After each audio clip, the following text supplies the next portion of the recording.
आज की क्लास के लिए थोड़ी प्लानिंग की और जब मैंने सोचा कि एक ऐसा व्यक्ति जिसको फिलॉसफी में कुछ नहीं पता अभी, उसको हम सीधे चारवाक से शुरू करें, तो मुझे लगा कि वो जस्टिस नहीं होगा, अन्याय हो जाएगा।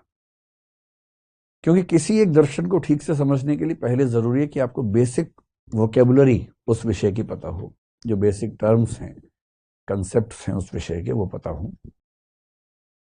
तो फिर मैंने तय किया कि चारवाक को लाएंगे, 2-4 दिन के बाद ले आएंगे, लेकिन पहले 2-4 दिन कुछ बेसिक कंसेप्ट समझें, जिन कंसेप्ट से चारवाक अपने आप समझ में आ जाता है। चारवाक ही क्यों, जैनिज्म भी, बुद्धिज्म भी, वेदांत भी, शंकराचार्य भी, सब उन कंसेप्ट की बदौलत, उन कंसेप्ट की मदद से समझ में आते हैं, और पश्चिम के लोग भी उनसे समझ में आ जाते हैं।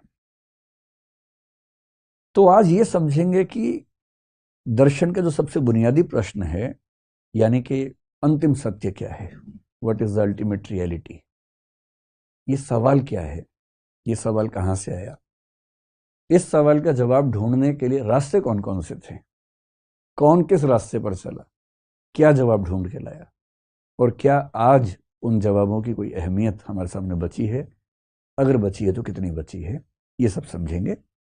और फिर वहां से आपकी जिज्ञासाएं थोड़ी सी और बेहतर हो पाएंगी। तब हम, तो मैं एक शब्द लिखता हूं, अल्टीमेट ट्रुथ, अंतिम सत्य क्या है। या देखिए, दर्शन में सत्य और सत्ता, ये भी दो अलग चीजें होती हैं।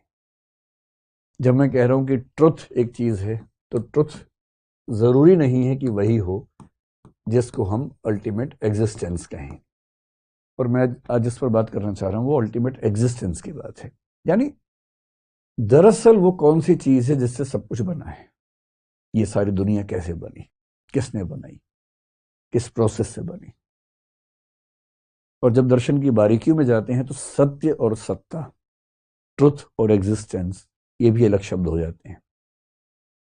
जो पहला सेशन था, मैंने बताया था कि फिलोसफी की 3 बेसिक ब्रांचेस, जिनमें से एक मेटाफिजिक्स है, एक एपिस्टेमोलॉजी है, एक जिसको हम एक्सियोलॉजी कहते हैं। लेकिन फिलोसफी की जो मूल ब्रांच, जिसका इंटरेस्ट हम सबके मन में होता है, उस मूल ब्रांच का नाम मेटाफिजिक्स ही है। और मेटाफिजिक्स का मतलब क्या है, इस ब्रह्मांड के संबंध में अंतिम प्रश्नों के जवाब देना। हिंदी में इसको हम तत्व मीमांसा कहते हैं, मेटाफिजिक्स को।